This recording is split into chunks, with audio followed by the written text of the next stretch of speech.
Hello, everyone, and welcome to the very first episode of As I Walk podcast. Guys, I'm super excited to get started on this podcast.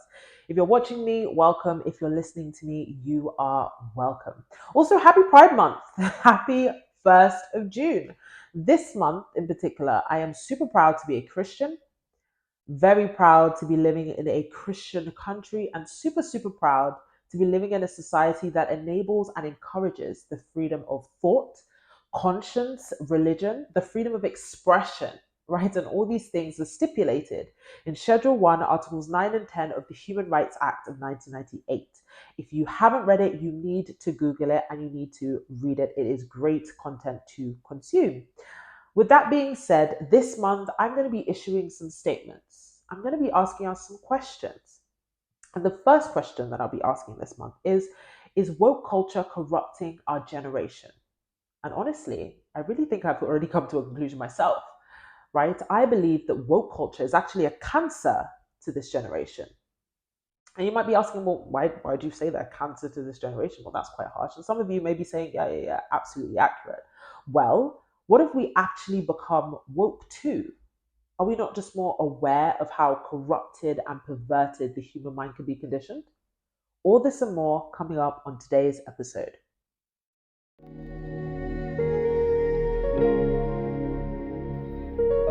Us. Walk. So, guys, I wanted to bring you in on this tweet that I saw in the last couple of weeks. I think it actually epitomizes everything that I think and feel about this woke culture, this woke movement. And it's by some guy called Conceptual James on Twitter.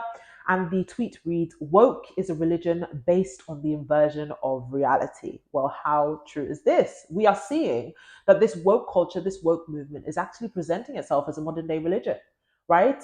And there's this attempt to get its followers to believe the antithesis of reality, right? People are now being coerced to believe that men can be women, women can be men, nudity is beauty, right? I saw something recently about fat influencing being body positivity. This is absolutely incredible. People are being coerced, people are being cajoled to believe the antithesis of reality. And just because people are promoting this narrative doesn't make it true. It's absolutely incredible. I believe in this tweet. I endorse it. I co-sign it. I think you should follow Conceptual James on Twitter. Conceptual James on Twitter. I think he has some great tweets. So, protests against drag queen storytelling to children are becoming more popular in recent times. These protests have been taking place like once every month over the last couple of months in the South London borough of Lewisham outside Honor Oak Park. These protests have been organized by a group called Turning Point UK. If you don't know about them, they are a right winged activist group. They're conservatives and they are the sister company of, or the sister branch of Turning Point USA, which was founded by Charlie Kirk in 2015. Some prominent voices that have come out of Turning Point USA have been Charlie Kirk himself and Candace Owens. And we know the work that they're doing overseas to abolish these kind of things, to speak out against trans ideology and the things like that. So if you don't know about them, I really do believe that you need to be researching them, you need to be looking into them. I honestly do believe they are doing the Lord's work. But it's been said that Drag Storytime provides interactive kids shows where the queens read to youngsters, where they have the opportunity to learn about diversity, inclusivity, and a world where they all belong. Now, a couple of things that I find concerning from when I read this article and when I saw these things on social media was the fact that we are now taking children's storytelling time from public spaces, child friendly spaces like museums, like public libraries, to the pub. I would hope that you who are watching me, you who is watching me, that is a sensible, a sane adult, would be able to identify that a pub is not a child friendly space. It is not appropriate for children to be in pubs, let alone being read to by drag queens. Another thing that I find increasingly concerning is the fact that drag queens, who we know to be as usually grown men who seem to have some sort of fetish for women and female things, that dress up in these bogus outfits in order to sexualize and characterize these women, are now wanting to read to children. What we know from history and what we know from what we see on pop culture is that they are adult performers. They're used to performing in front of adults, and now they're wanting to perform in front of children, which I think is quite concerning. It's also incredible that they are wanting to teach on diversity, equity, and inclusion. If anybody knows anything about me and my stance on DEI, is that I actually think it's a scam, but we can go into that in another podcast. But I honestly do believe that when it pertains to inclusion, that the idea is really just there's an agenda to get people to buy into these gender ideologies, these trans ideology, and I think it's incredible that instead of our children in society learning about diversity, equity, inclusion in school, where it would make most sense, they are now learning about it from drag queens in a pub.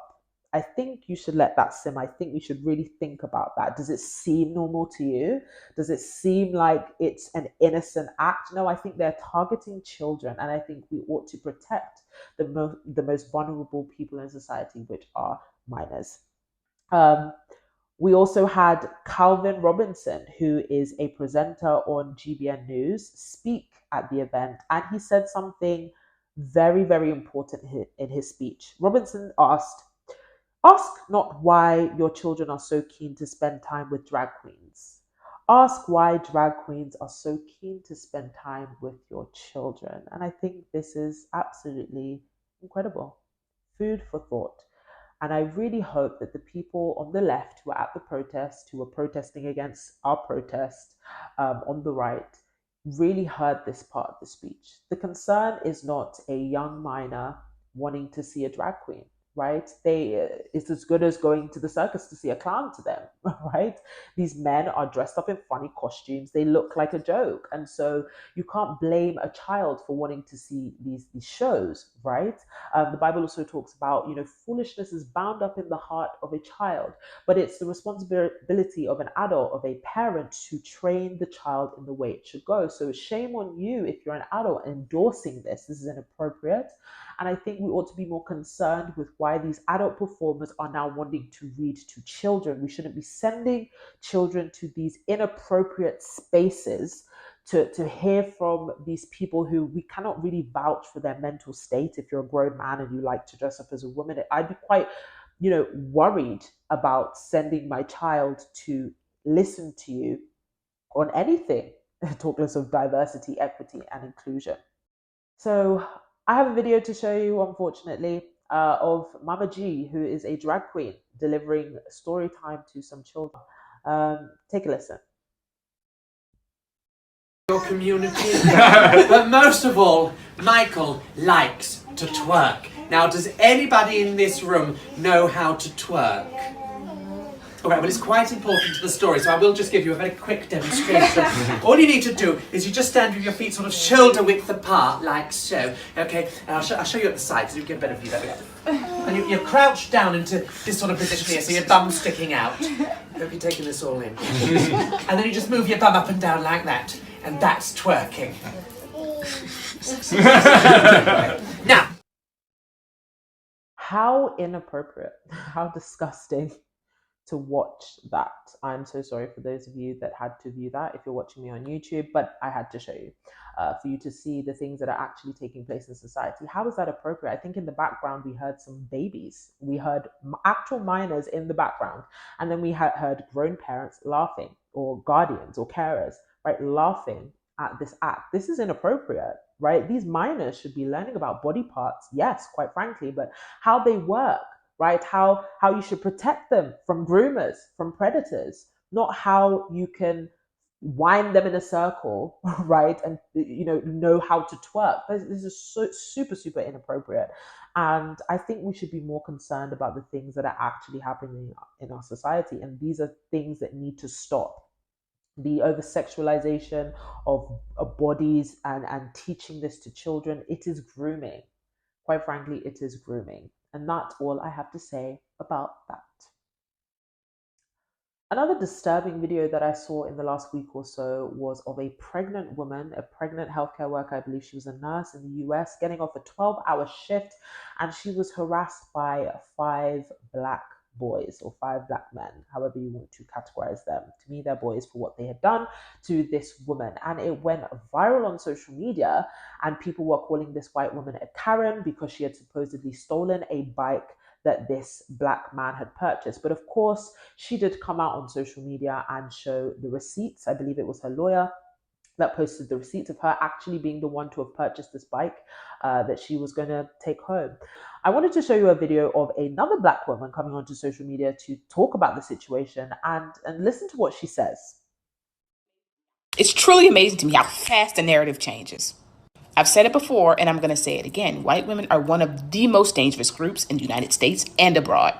At this point, we've pretty much all seen the video of the city bike incident between the black guy and the white woman. The black guy claimed that he bought the bike. The white woman claimed that she bought the bike. It was a tug of war match. But notice how white people were laying in wait for some little nugget of information that was going to absolve this white woman of taking accountability for the harm that she put these boys in. Whiteness is a cult, and they will always come to the defense of their cult members. This evidence that people are now getting on here to push to say that this white woman is innocent actually doesn't prove anything at all. But it does prove the lengths that some of y'all will go to protect white women. It's wild to me how people still see black people as one of the most violent groups, when actually the most violent among us has the inability to hold their community members accountable for the ways in which they harm other people. You know who you are. This is incredible. Absolutely stunning. This woman just said whiteness is a cult. Whiteness is a cult? Wow. What white pregnant woman in their right mind in America goes out of her way to harass five black men? Just think about it. With everything that we see on social media, with everything that we see in the mainstream media, what white person in their right mind would go out of their way to be a so-called Karen to these five black boys? This is incredible, right? I put on Twitter the fact that she showed the receipt, right? Black people like this are so intoxicated, like this woman are so intoxicated with critical race theory, right? CRT. Everything is a hopeless attack on race. This woman just said whiteness is a cult. Wow. This is incredible. How have we become so delusional to believe that these people that claim to be anti-racist are the most racist of them all? How can you say whiteness is a cult because she's white, she is a cult member? That is incredibly despicable.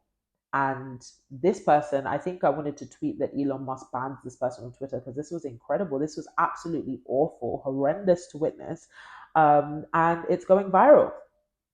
This woman came out with the receipts that she actually purchased this bike. But people are so consumed with this black on white crime, white on black crime, that they failed to see actual truth in these situations. She was a pregnant woman wanting to go home after a long shift, and you have categorized her as a Karen and claimed that whiteness is a cult. It's not a race. Oh no, it's not a race. White people, whiteness is a cult, and everybody jumps to rescue white people. I already put on my Twitter that I believe that yes, America is racist, but America is racist towards white people. America is racist towards white people, and unfortunately, white people in America are suffering from white guilt. This woman also came out, this victim came out to apologize, to apologize for everything that's been happening, because she too has been coerced to believe that she is the problem. In a situation where she is victim, she is also culprit. It is incredibly stunning. I think as black people, white people, Asian people, purple people, I think we need to do a better job at looking at the facts. Once we see the facts, we should be able to take that as the truth, and we shouldn't be, enslaved to the ideas that have been fed to us through the media, through academia, right? That every issue pertaining to a white and a black person is a race issue. No. Sometimes it's because of your bad mouth. Sometimes it's because of your bad character. Sometimes it's because you're inappropriately dressed. We should be able to take this as the truth rather than making everything about the color of our skin. And that's all I'm going to say about that. All right, guys, thank you so much for watching. That's all the time that we have for today. Let me know what you think about today's question. Is woke culture corrupting this generation? Do you also believe that it's a cancer? What do you think about drag storytime telling? Is it appropriate? Should we not take storytelling back to public libraries and museums? And what do you think about critical race theory? The fact that, people are so consumed with the idea that everything pertaining to black and white people is about race. What do you think? Leave your comments in the comment section, and I can't wait to join the conversation with you on Twitter. I'll see you in the next one. Bye.